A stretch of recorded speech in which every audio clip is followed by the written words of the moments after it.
یہاں پر ایک مسئلہ یہ ہے کہ چار گواہ کا معاملہ. دیکھیے ایک آدمی سب سے پہلے میں بتا دوں کہ اسلام میں جو سزا ہے زنا کے تعلق سے، وہ زنا چاہے بالرضا ہو کہ بالجبر ہو، یعنی اگر ایک مرد اور عورت نے اللیگل کانٹیکٹ کیا ایک دوسرے سے اور دونوں کے درمیان زنا ہوا، چاہے وہ رضامندی سے ہوا ہو، اس کو ویسٹرن لا کے اعتبار سے ریپ نہیں کہا جاتا، لیکن اس کو آپ انگریزی میں اگر کہنا چاہیں تو انٹرکورس ہے، اس پر کوئی سزا نہیں ہے، بلکہ ویسٹرن کلچر کے اندر یہ بہت نارمل چیز ہے، بلکہ بہت سی معاملات بہت سی مرتبہ تو یہ والدین انکریج کرتے ہیں. یعنی آپ اگر گوروں کے یہاں جائیں تو ان کے یہاں تو یہ انکریج کیا جاتا ہے کہ ایسا ابھی تک کیوں نہیں ہوا، کیا مسئلہ ہے. تو لیکن اگر ایسا ہو کہ ایک شادی شدہ مرد یا شادی شدہ عورت کسی دوسرے کے ساتھ انوالوڈ ہو تو سزا تو ابھی بھی نہیں ہے. ہاں معاشرے میں اس کو برا سمجھا جاتا ہے، برا اس لیے سمجھا جاتا ہے کہ وہ مرد اپنی بیوی کو یا وہ بیوی اپنے مرد کو دھوکہ دے رہے، بس دھوکے کا ایک اس کے اوپر ٹھپا لگ جاتا ہے، اس کے علاوہ کوئی سزا نہیں ملتی ہے. اسلام میں جو تصور ہے وہ یہ کہ زنا ہوگا تو سزا ہوگی، اور اس کا جو کرائیٹیریا ہے وہ یہ ہے کہ چار گواہ ہوں گے تو زنا ثابت ہوگا، یا یہ کہ آدمی خود آ کے اقرار کر دے کہ ہاں جی میں نے یہ کام کیا ہے، اور چار مرتبہ اقرار کرے تو پھر اس کے اوپر سزا جاری ہوگی. اور یہ دیکھا جائے گا کہ اس کا اسٹیٹس کیا ہے، کہ وہ شادی شدہ ہے یا شادی شدہ نہیں ہے. اگر شادی شدہ نہیں ہے تو اس کو کوڑے لگیں گے، اور شادی شدہ ہے تو اس کو پھر رجم کیا جائے گا. یہ پورا سزا کا جو ہے وہ پروسیس ہے. اب رجم کیوں کیا جاتا ہے، کیا وہ ایک الگ مسئلہ ہے، میری اس کے اوپر ایک ویڈیو ہے، جن کو تفصیل میں جانا ہے وہ دیکھ سکتے ہیں. میں ایک دوسرے مسئلے کے اوپر یہاں آپ کی توجہ مبذول کرانا چاہتا ہوں، وہ یہ کہ ایک آدمی ایک عورت کا ریپ ہوا ہے، یعنی زنا بالجبر اس کے ساتھ ہوا، بالرضا نہیں ہوا، اس نے ریزسٹ کیا اور اس کے باوجود کچھ لوگوں نے اس کا ریپ کر دیا. تو اب سوال یہ ہے کہ چار گواہ وہ کہاں سے لائے؟ ایسا تو ہے نہیں کہ جب اس کا ریپ ہو رہا تھا تو وہ پبلک میں ہو رہا تھا اور بالکل سڑک پہ ہو رہا تھا، وہاں سارے لوگ دیکھ رہے تھے. ظاہر ہے کہ وہ ایسی جگہ نہیں ہوگا بلکہ کہیں کونے کنارے پر ہوگا. تو وہاں سے وہ چار گواہ کہاں سے لائے؟ ایک آدھ کوئی گواہ مل بھی گیا اور اس نے جا کر اگر حکومت میں، اگر اسلامی حکومت ہے تو عدالت کے سامنے اگر اس ایک گواہ کو پیش بھی کر دیا تو اس ایک گواہ کی مصیبت آ جائے گی، اس گواہ کے اوپر سزائے حد قذف، یہ جو سزا ہے یہ جاری ہوگی. تو اس طرح تو اس وکٹم کا، جو ریپ وکٹم ہے وہ لڑکی یا وہ عورت، اس کو انصاف کیسے ملے گا اگر چار سزا کی ہم شرط لگا دیں؟ تو یہ ایک سوال بہت سی مرتبہ لبرلز کی طرف سے اور ایتھسٹ یا وہ لوگ جو اسلام کے اوپر آبجیکشن کرتے ہیں ان کی طرف سے یہ سوال آتا ہے کہ بھئی اسلام نے انصاف نہیں کیا عورتوں کے ساتھ.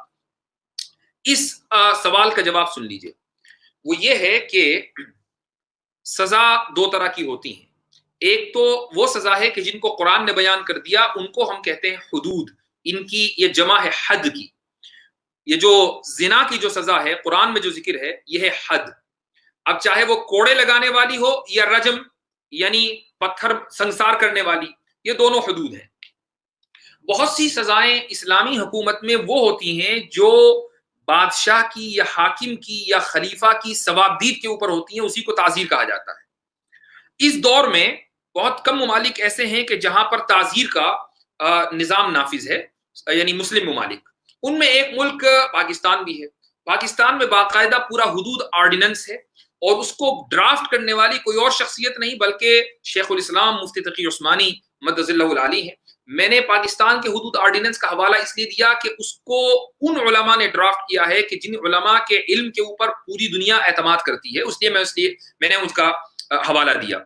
اس حدود آرڈیننس کے اندر جو دفعہ 25 ہے اس میں یہ بات لکھی ہوئی ہے کہ اگر کوئی عورت، اور یہ ابن عبد البر المالکی ایک بہت مشہور فقیہ ہیں، ان کے حوالے سے ان کا حوالہ بھی موجود ہے، تو اس میں یہ بات لکھی ہوئی ہے کہ اگر کوئی عورت مثلا ریپ وکٹم ہے اور یہ ثابت ہو جائے کہ وہ ریپ وکٹم ہے کسی بھی طریقے سے، مثلا ڈی این اے ٹیسٹ ہے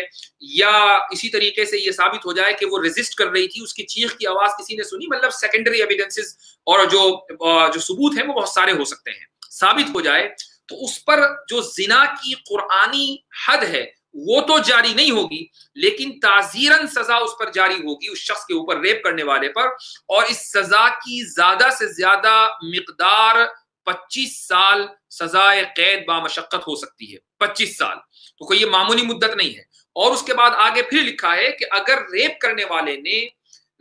والے نے کسی ہتھیار کا بھی استعمال کیا ہے، ڈرانے کے لیے یا زخمی کرنے کے لیے ہتھیار کا بھی استعمال کیا ہے، تو قرآن نے محاربین کی جو سزا سورہ مائدہ میں ذکر کی ہے، اب وہ سزا اس کے اوپر جاری ہوگی جس میں اس شخص کو پھانسی بھی دی جا سکتی ہے، جس میں اس شخص کا سر قلم بھی کیا جا سکتا ہے، جس میں اس شخص کے اوپر سنسار کی سزا بھی لاگو کی جا سکتی ہے۔ یہ تمام سزائیں ظاہر ہے کہ شریعت اور جو شرعی کورٹ ہے وہ اس کی ثوابدید کے اوپر ہے کہ کون سی سزا وہ جاری کرے گی۔ غرض یہ ہے کہ جو ریپ وکٹم ہے، اسلام نے اس کو ایسے نہیں چھوڑا، بلکہ بعض حالات کے اندر خصوصاً اگر زبردستی کرنے کے لیے ہتھیار کا استعمال ہوا ہے تو اس ہتھیار کے استعمال کی وجہ سے بڑی سخت سزائیں دی ہیں جو عام حالات کے اندر نہیں دی جاتی، جو پوری سزا سورہ مائدہ کے اندر مذکور ہے۔ تو یہ کہنا کہ اسلام نے اگر ریپ وکٹم عورت ہے تو اس کے لیے کوئی سہولت نہیں دی، اور اگر وہ عدالت میں جائے گی اور یہ کہے گی کہ میں ریپ وکٹم ہوں اور 4 گواہ نہ لائے تو الٹا اسی کے اوپر سزا جاری ہو جاتی ہے، یہ کہنا بالکل غلط ہے۔